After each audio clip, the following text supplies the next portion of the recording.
This town is called Trzebieszów. It's located approximately 10 kilometers or so to the east of Łuków and approximately 16 or thereabouts to the west of Międzyrzec Podlaski. And so there we have the church, which is absolutely enormous, and inside it's very decorated, as you'd expect from churches like this. We've got a cross there, we've got another cross over here which is now hidden by the tree, we've got a statue of the Virgin Mary, we've got lots of little in Polish they call them kaplice. I don't really know what the word is in English. It's sort of these places where people use as shrines. Maybe shrine is the word, but like a box really with the Virgin Mary inside or something like that. And there's a number of them in the town. Plenty of crosses lying around as well. There we have some old buildings, which always interesting. And here is something which there's the toilet, and I think that's a toilet. Anyway, it was a toilet. They've now put a proper toilet.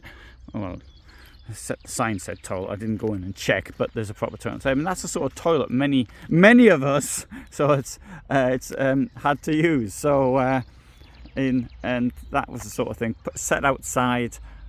Indeed, you know, even as in the United Kingdom, I've got to make this clear. As a child, I lived in a place with an outdoor toilet. So that's to be understandable in places where there wasn't access to flush toilets.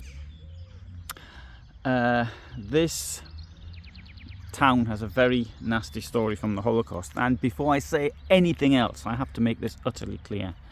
Nazi occupation brought out the worst in people, not only in the years of Nazism in Germany from 1933 onwards, but particularly in places in Poland. And a Pole who hid a Jew could have his or her entire family murdered just for hiding that Jew. And this was something that was almost unique to Poland. Not quite, but there were other places, but almost unique to Poland. People of who did want to hide Jews were themselves in a very difficult position. And now it wasn't like today when you go down to the shops and probably your neighbours take no notice of what you actually buy. In those days, everybody would see that you were bringing in extra food. They would notice when you went out. I've noticed when I go to places and I stay there for a couple of days, in villages like this, after a while everybody knows who I am and what I'm doing. Maybe there's nothing else to talk about. Not just in Poland, I've noticed this in villages in Italy as well.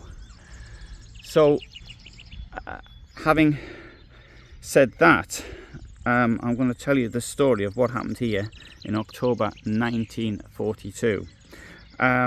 By this time, there'd been a complete breakdown of law and order. The occupation authorities were not interested in investigating crimes against Poles to any extent whatsoever. There was still, of course, a Polish police, but effectively the Polish police was part of the apparatus of terror. And people who were in the Polish police had no choice. If they didn't report for duty after the occupation, the occupiers knew who they were, and then they or members of their family could find themselves in big trouble. Here in Trzebieszów, there was a local citizens' watch. I'm using that as a word. I think that's probably the best word. Was formed, and their objective was to protect not just the places, the houses in the village, but also the more outlying farmhouses and the likes. And this was something you read about in many accounts. I mean, I've often actually referred to the state of the Lublin region and many other areas across Central and Eastern Europe we're in, was a bit like the film The Magnificent Seven, where you've got the bandits sort of turning up every once in a while and taking whatever they want, and the locals are defenceless against it. Not only that, you also had the situation where you had partisans who needed to be fed, and not all farmers were happy to feed them, particularly as the revenge could come down on them. And then you had people who had escaped, particularly Jews who had escaped. It's also worth noting that as soon as anyone who was Jewish spoke, they'd be recognised as being Jewish, even if they had blonde hair and blue eyes. My friend Toiver Blatt, who was born in 1927 in Izbice, he says he didn't look in the slightest bit Jewish as a child because of that. And he spoke excellent Polish. Absolutely. I mean, I knew him in his older age, but there was still, you still let it out by saying something.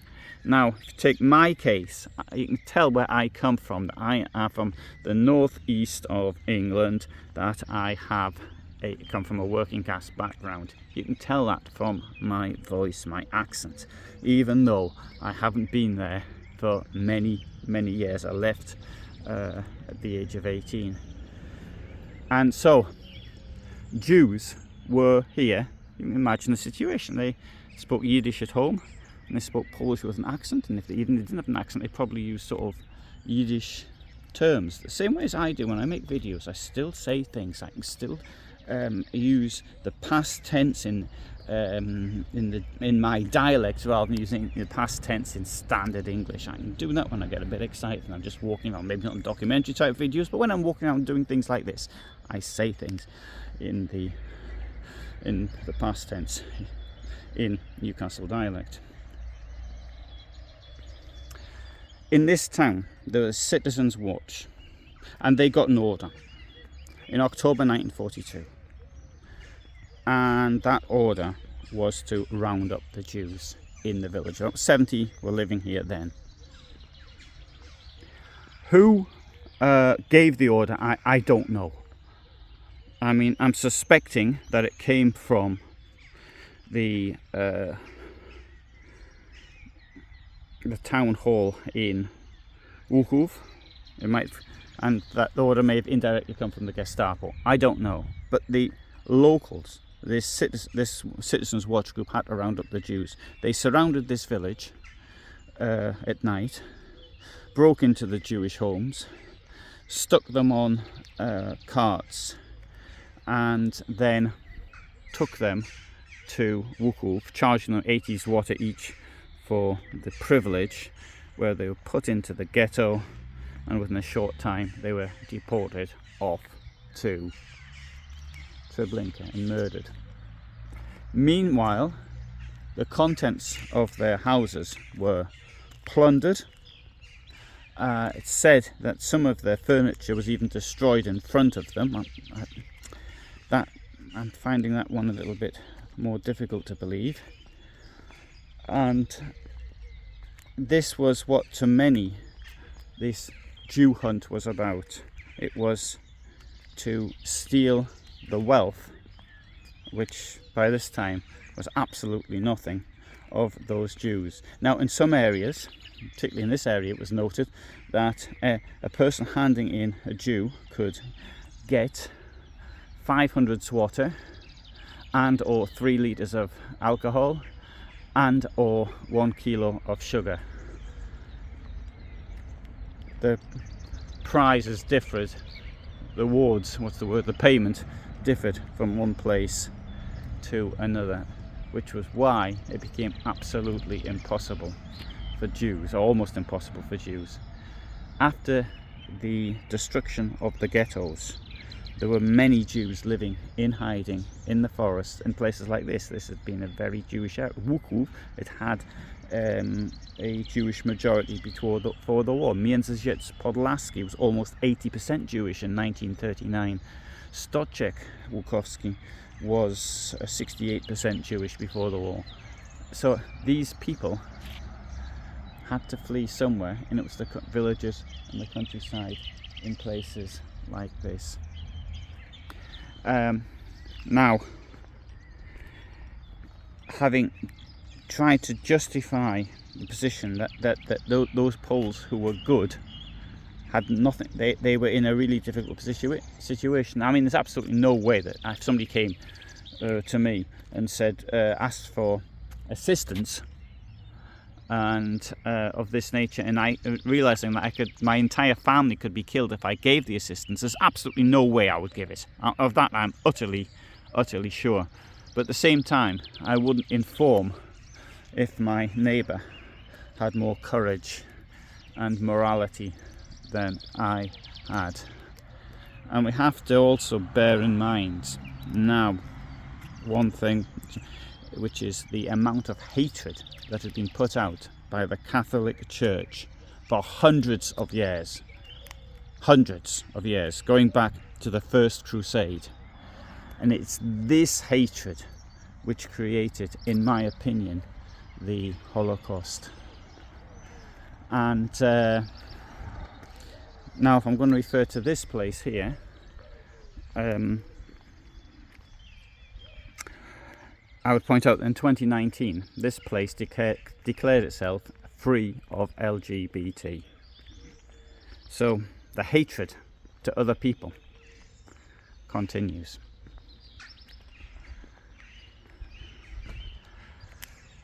Now, the Jan Gross, who wrote the book on Jedwabne massacre, which in 2001, I think it was, or 2000, wrote a book which he actually went into the what happened here. And so, if I remember, I'll write down the sources in the description. Sorry, I've done this largely off the top of my head. I might yet do a documentary style video on what happened here, but I need to make this very clear that anybody who blanket blames Poles is the same as those that blanket blame Germans is completely in the wrong. There are more Poles in the seen as the righteous at Yad Vashem than from any other country. Admittedly, there were more Jews here. Lots of people in this country lost their lives attempting to save Jews, and that is, I think, how I will leave this one.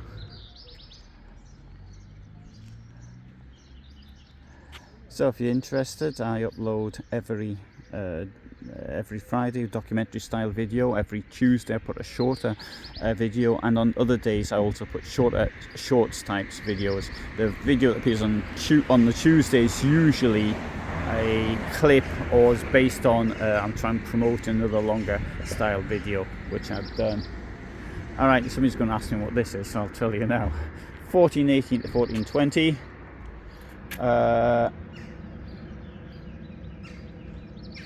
Remaining loyal to the experiences of many generations who, in this land, God in their hearts and prayers on with God in their hearts. Sorry, I missed the without. With God in their hearts and prayers on their lips, has behaved themselves as a treasure.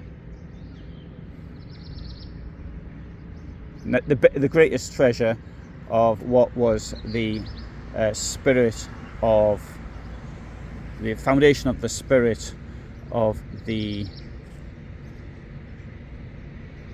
strength of our forefathers. Right, that's a quote from Jan Paweł II, who probably said it better than I did. Sorry, I had difficulty reading it. And that's he's been put in on the event of the 600th anniversary of the foundation of Trzebieszów, and on the 100th anniversary of the regaining of independence, and it's signed by the people of the gmina. Gmina is like a local administrative area of Trzebieszów. Oh, it's starting to rain, so I better get back to my van before I get really, really wet. Oh, well, I like that. Having said that, I like driving the things. I wouldn't want to own one. Okay, thanks very much for watching, and all the best from me in Eastern Poland.